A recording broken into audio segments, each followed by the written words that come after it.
Hello, I am Craig Bowman of Solo Shoot.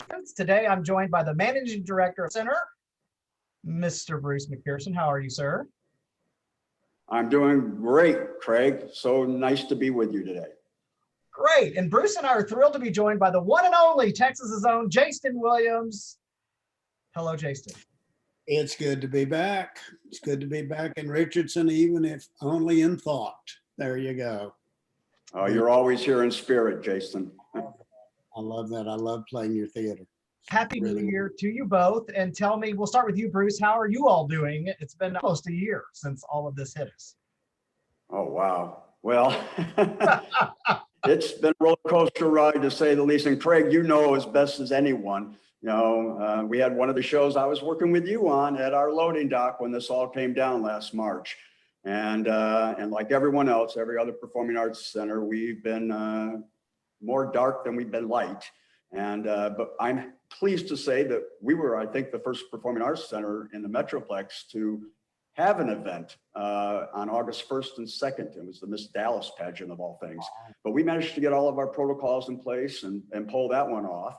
And so we were real pleased. And we've had a number of rental events take place. So we are open, but we are far, far below where we should be. And of course, we're not presenting really much of anything other than the streaming world. So we're really thankful for Jason.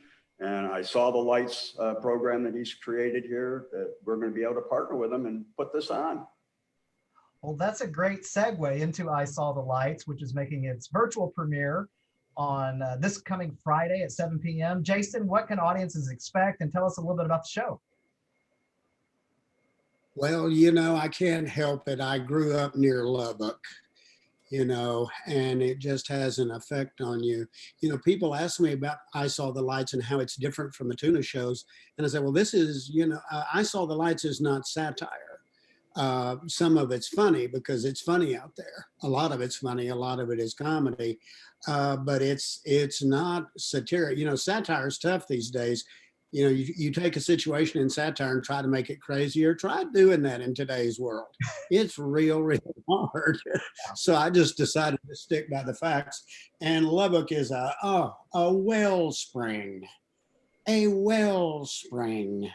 of material. It's just, I remember in college there's a big old gal named Jane Abbott. She's legendary all over the country. Big Italian gal from Fort Worth. And she joined Weight Watchers. She lived in an apartment right above me. She joined Weight Watchers where you weighed all your food. And so anytime she wanted to eat something, she'd just weigh it. She'd weigh chocolate, she'd weigh anything.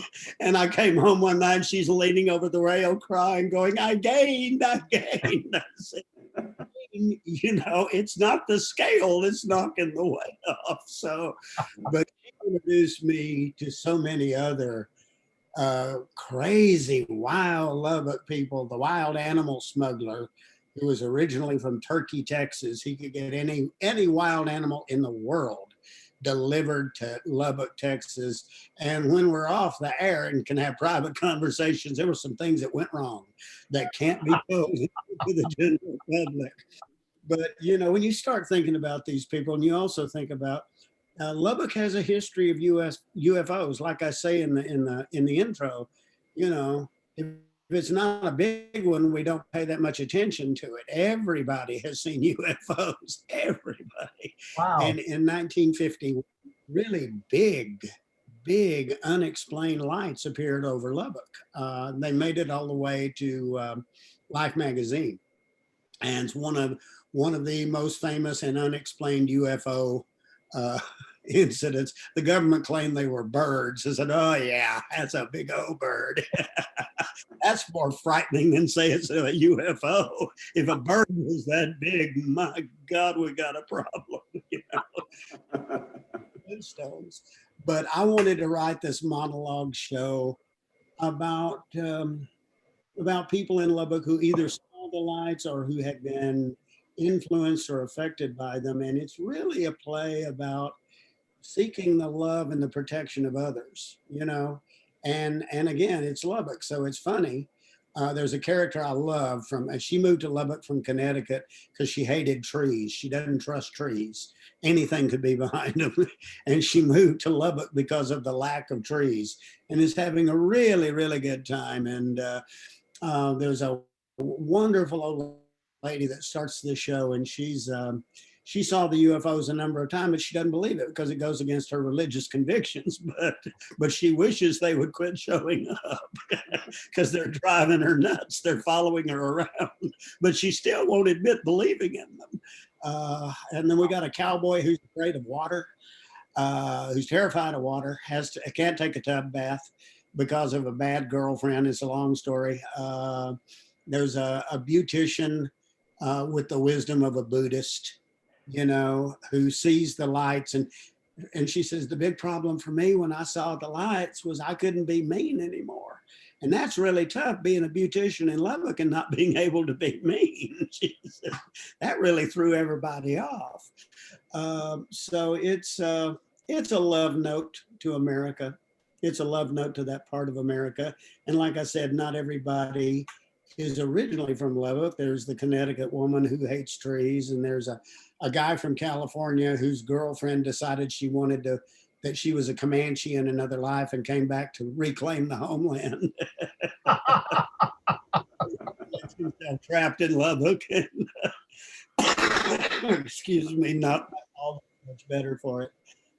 But once again, I just love the characters. I just love writing about people and creating them. And the characters in this show all come together. In fact, they've all formed a UFO support group. I love it. The Grain of Sand Society, and I'm very proud of them. And we had a great time shooting this. But the best feeling that came out of any of this, because our business has been so beaten up by COVID, was that we hired, we got producers together and we hired a lot of people to make this happen.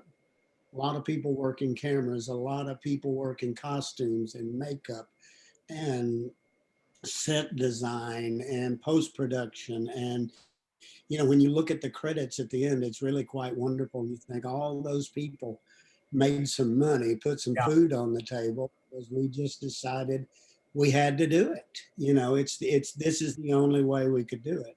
So it's been an enormous amount of fun, and I'm very proud of the project, and I look forward to having it on stage, because that was the other thing we tried to do with this, is say, let's don't try to make it a movie or a film, even though we're filming it. Let's filming it as if it's on stage. And so we did. We filmed a stage production, and it's just keeping theater alive until we can make a comeback. Well, I think that's a great kind of segue to ask Bruce about why you attached yourself to the piece so quickly when you saw that it was available, especially making arts, available during these times. If you want to talk about that a little bit. Well, yeah. And Jason, you are so correct, though, your creativity and the characters you create, and they are just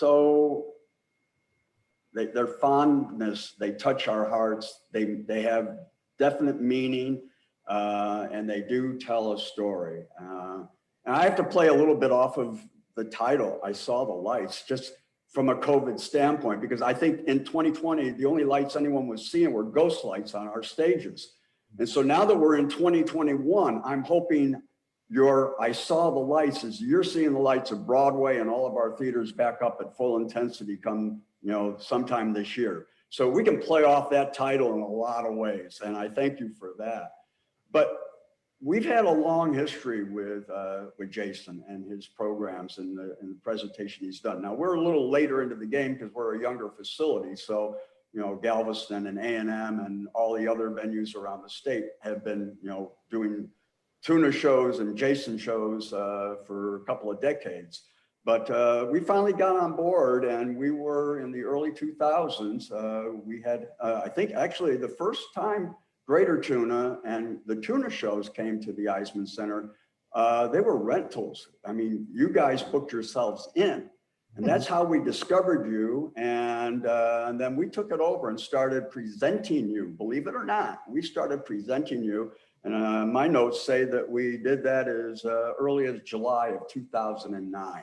And since then, it has just been a whirlwind of all your tuna shows. And then, of course, I have to mention that we do take special note that Joe and Jason, their final performances, they did 16 performances of the Tuna's Greatest Hits. And they did that in our theater here in 2012. And that, to the best of my knowledge, Jason, that was the last the two of you, as you closed up the Tuna years, performed together. And so that was right here in our stage, and that has special meaning to us. But following that, the Blame It on Valentine, Texas, and Maid Marian in a Stolen Car, and Clear to Partly Crazy. I mean, just the titles of your shows alone are worth buying a ticket for. So we've had a long, long history. And many a glass of wine in the Renaissance Hotel across the street after your performances, just talking about everything in life in general. You're just so down to earth, and it's that down to earthness of Jaston that makes us just want to have him here all the time. Well, I really appreciate you saying that. I feel so at home there. One of the better experiences I ever had, and it was at your theater and the Turtle Creek Corral. Joe and I had just done a special performance with the Turtle Creek Corral. And then we went directly from that to your space to do one of the Tuna shows. And it was my birthday, and the entire Turtle Creek Corral sang happy birthday to me in the lobby. And I remember that. Yes. Bothered me. I've never been big on that song. I finally heard it done beautifully. It was amazing. And so I have strong and beautiful memories there. And it's just fun. People need some heart, and people need to laugh right now. People need to, we're restricted. We can't be around other people. So I guarantee if you let these people that I'm playing from Lubbock in your home, they'll do something for you. Short of the dishes, but they'll do something for you. Well, I, for one, cannot wait. It is all happening, the virtual premiere this Friday night, January 29th at 7 o'clock. There are 2 ticket options, a general ticket and then a VIP ticket, which gets you some behind the scenes time with this very talented guy. And that's the one I bought. I can't wait to see it. All this information is at the EisemanCenter.com. Any final words from you two? Just thank you. Thank you to the venues. Thank you, Bruce and Phil and everybody there. Thank you for letting me get back on stage. It's kind of a helpless feeling now. This thing's been in the can for a couple of months, and we've been editing and fixing things, but it's out of my hands. Oh, wow.